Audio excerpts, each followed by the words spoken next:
못 보는 맹인입니다. 거기에다가 돌봐주는 가족도 없이 길에서 구걸하는 거지가 된 바디메오. 예수님의 소식을 듣게 됩니다. 바라는 말은 누구의 상속자다, 아들이다 이라는 뜻이죠. 그래서 바디메오 그러면 디메오의 아들이다 이런 뜻입니다. 다른 성경의 표현에서도 우리가 예수님이 제자 베드로를 부르실 때 그렇게 부르신 적이 있어요. 바요나 시몬아 네가 복이 있도다. 베드로의 원래 이름이 시몬이었죠. 그래서 바요나 시몬아 그랬어요. 자, 그럼 베드로의 아버지의 이름이 무엇입니까? 예. 베드로의 원래 이름이 시몬이에요. 근데 시몬 부를 때 바요나 시모나 그랬어요. 아버지가 누구라고요? 요나의 아들 시모나. 그래서 또 다른 성경에 보면 직접적으로 그 요나라는 이름이 요한이라는 이름과 같은 이름이에요. 그래서 요한의 아들 시모나 이렇게 부르신 적도 있습니다. 그런데 이 바디메오는 어찌 보면 자기의 이름조차 기록되지 않았어요. 그러니까 그냥 디메오의 아들 그 정도로만 불리는 그런 불쌍한 맹인이고 거지입니다.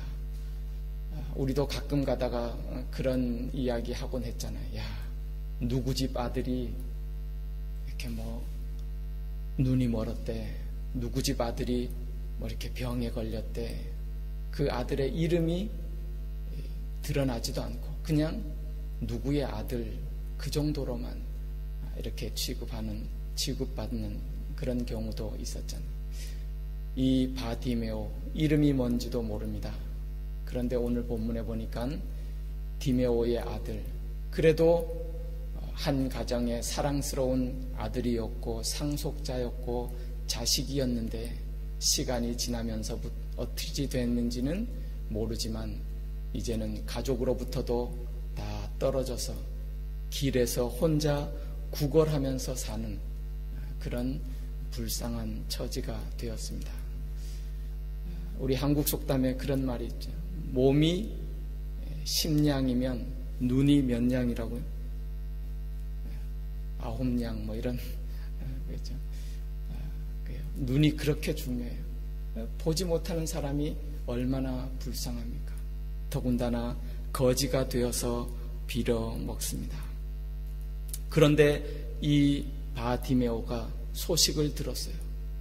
나사렛에서 예수란 분이 계신데 그분에게 나간 자들은 모두 다 고침을 받고 구원을 얻고 그분이 우리가 기다리시던 메시아다라는 소문을 들었어요. 야, 나도 한번 그분 좀 만나보고 싶은데 그분에게 가면 좋겠는데 그런 소원이 있었던 것 같아요.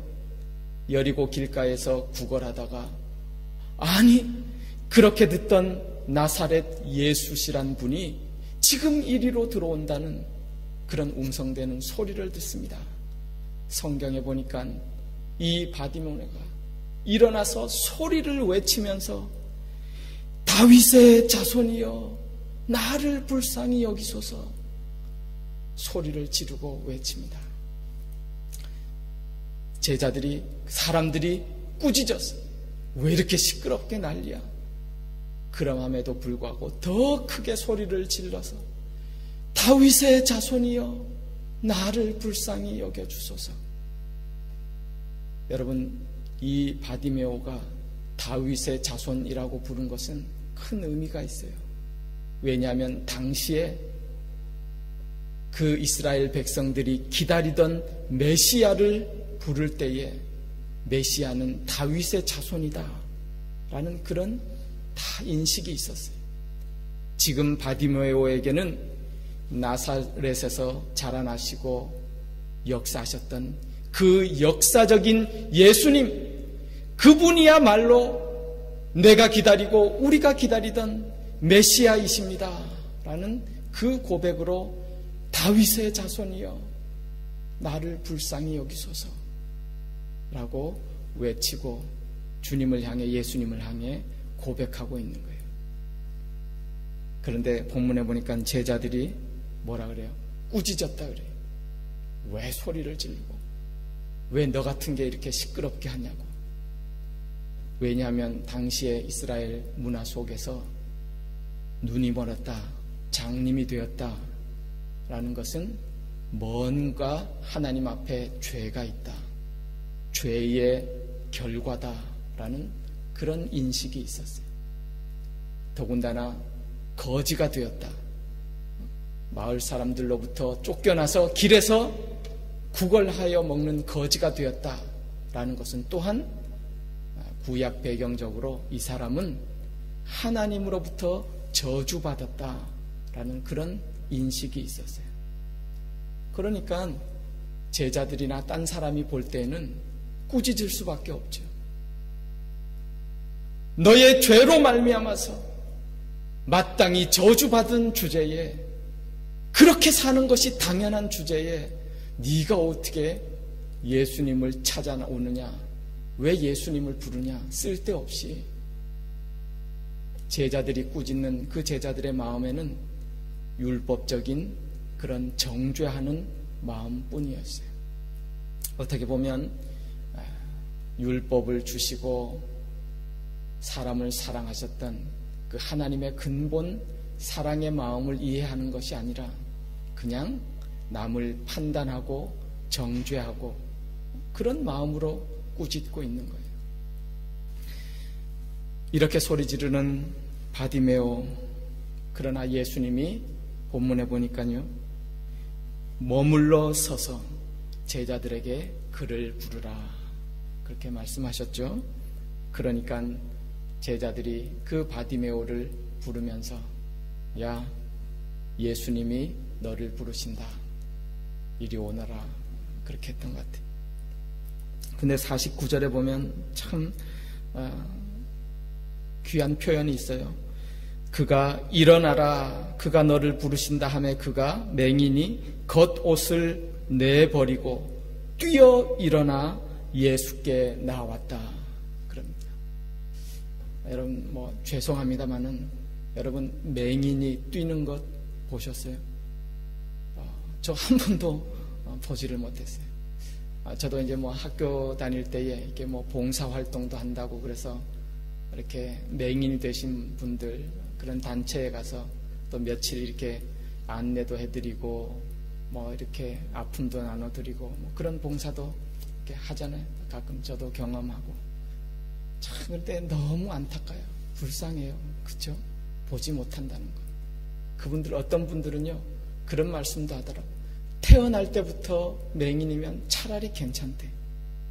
그런데 어린 시절에 무슨 사고나 이렇게 해서 빛을 보지 못하고 맹인이 된 사람은요, 그 고통과 아픔과 그것을 떠나서 정신적으로도 빛이 눈을 통해서 육체에 들어가지 않을 때에 가끔 가다가 이렇게 발작 같은 게 저절로 나타난대요. 정신적으로 육체적으로 견딜 수 없는 그런 아픔과 고통이 있대요. 여차하고요. 그런 분들 한 번도 뛰는 것을 보지 못했어요. 다리가 불편해서가 아니에요. 앞을 보지 못하면 뛰지 못하게 되어 있어요. 두려움이 있고 어떻게 할 수가 없어요. 그런데 오늘 바디메오는 예수님이 오라는 그 소리를 듣고 가릴 것도 없어요. 두려움도 없어요. 너무너무 기쁘게 그냥 옷이 다 벗겨지는지도 모르고 앞도 안 보이는 그 사람이 뛰어 예수님께로 나아가는 그런 모습. 주님이 그 바디메오를 보시고 네가 무엇 하기를 원하느냐? 주님, 내가 보기를 원하나이다. 우리가 다 이해할 수 있잖아요. 예수님이 지금 뭘 원하는지 모르시는 게 아니에요. 바디메오로 하여금 다시 한번 믿음을 확인시켜 주시고 스스로 확신하도록 다시 한번 물어주시는 거예요. 여러분, 맹인에게 내가 당신 뭐 주기를 원합니까? 물어보세요. 나 눈 좀 뜨게 해주세요. 그렇게 잘 얘기 못해요. 아니, 눈은 뜰 수 없다는 것을 본인들이 알잖아요. 우리가 뭐라고 우리한테 와서 눈 뜨게 해주세요. 그러겠어요? 예수님은 지금 바디메오에게 믿음을 확신시켜 주시는 거예요. 주님이시라면, 메시아이시라면, 주님, 나는 믿습니다. 내 눈을 뜨게 해주실 줄 믿습니다. 그 같은 믿음으로 주님 앞에 내가 보기를 원하나이다. 그 믿음을 확인시켜 주시는 거예요. 그것이 바로 뒤에 주님이 그렇게 대답하시죠. 그래, 너의 믿음이 너를 구원하였느니라. 너의 믿음이 너를 구원하였느니라.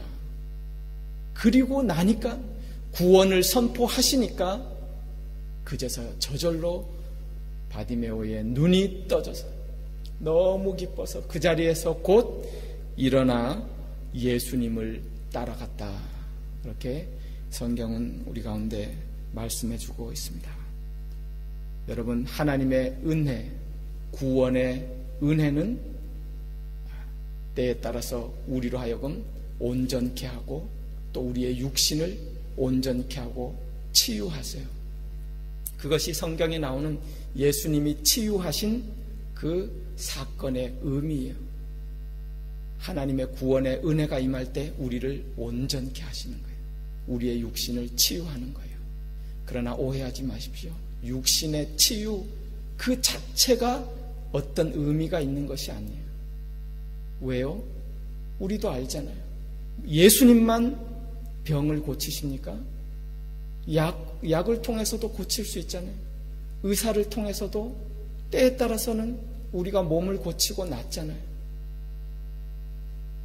치유하는 것이 예수님이 베풀어 주신 은혜와 구원의 표지로 우리가 치유함을 얻을 때에 그것 때문에 우리가 기뻐하고 감사하고 감격하는 거예요. 우리의 고침받음이, 나음받음이 예수님의 사랑과 은혜와 구원의 표지일 때에 우리가 기뻐하고 감사하고 감격하는 거죠. 우리가 어떤 물건을 선물로 받아요. 우리가 왜 기뻐하죠? 그 물건의 그 가치가 얼마냐 따라서 우리가 기뻐하고 감격하는 것이 아니에요. 그 물건을 선물로 주는 그 사람의 사랑이 담겨 있기 때문에 기뻐하고 감격하고 감사하는 거예요. 때에 따라서 예수님이 우리에게 베풀어 주시는 구원, 은혜, 사랑의 표지로 우리에게 치유를 주실 때가 있어요. 우리에게 건강을 주실 때가 있어요. 그건 하나님의 은혜이기 때문에 감격하는 거예요. 감사하고 우리가 기뻐하는 거예요. 여러분, 좀 이렇게 극단적으로 생각해 보십시다. 바디메오가 눈이 떠졌어요. 그럼 이 사람이 다시는 눈이 나빠지지 않나요?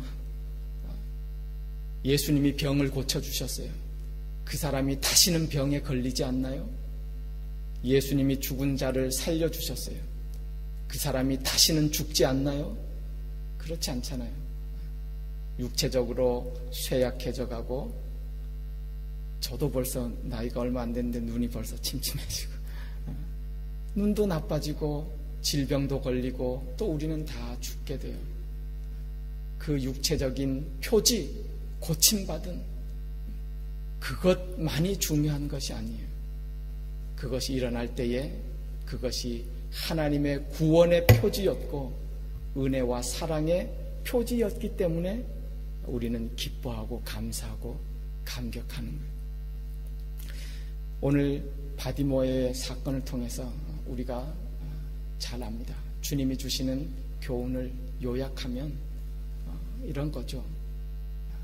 구원의 은혜가 임할 때에 앞을 보지 못해서 예수님을 따르지 못했던 바디메오가 예수님을 바로 보게 돼요. 세상을 바로 보게 돼요. 그리고 일어나서 예수님을 쫓아갑니다. 따라갑니다. 그것이 하나님의 은혜고 구원의 역사라는 사실이에요. 여러분, 구원의 은혜가 임할 때에 그 사람은 예수님을 따르게 되어 있어요. 내가 믿음으로 구원받았다. 그럼에도 불구하고 예수님을 따르는 삶이 없다? 라면 그것은 거짓이다. 심지어 야고보서는 거듭거듭 강조하는 것이 그것이에요. 너희가 하나님을 믿느냐? 그런데 그 믿음에 행함이 없느냐? 그것이 거짓되고 죽은 믿음인 줄 너희가 왜 모르느냐? 우리가 어떤 행위를 해야 된다. 그 강조하는 것이 아니죠. 믿음의 본질은, 믿음은 우리의 삶에 있어서 예수님을 따르는 삶으로 당연하게 나타나게 되어 있다는 사실이에요. 바디메오는 구원의 은혜를 경험했잖아요. 너의 믿음이 너를 구원하였느니라. 그제서야 예수님을 보게 됩니다. 그리고 예수님을 바로 따라가는 사람이 되었습니다. 사랑하는 성도 여러분, 저와 여러분에게도 하나님이 이 같은 은혜 주시기를 간절히 소원합니다. 하나님의 은혜가 임하면 우리는 눈이 열립니다. 예수님을 바로 보게 되어 있어요. 이웃을, 옆에 사람을 바로 보게 되어 있어요. 다 같이 인생의 무거운 짐을 지고 가는, 어찌 보면 하나님 앞에 연약한 존재들이고 하나님의 은혜와 사랑이 필요한 그런 사람들임을 하나님의 마음으로 바로 보게 되어 있어요. 우리에게도 그런 눈이 열려지는 은혜를 우리가 간구해야 될 줄 믿습니다. 주님, 내가 보기를 원하나이다. 나를 불쌍히 여기소서. 우리에게 유일한 기도 제목이 있다면 그거잖아요. 하나님의 아들 주 예수 그리스도시여, 나를 불쌍히 여기소서. 나에게 은혜를 베풀어 주셔서 주님 바로 보게 하시고 주님 바로 따라가는 그러한 삶을 살아가게 해 주소서. 그 같은 은혜를 간구하는 가운데 하나님이 은혜 베풀어 주시고 오늘도 우리를 주님을 따르는 제자의 삶에서 동행해 주시고 붙들어 주시고 승리하게 해 주시기를 주님의 이름으로 간절히 기원을 드립니다. 기도하겠습니다.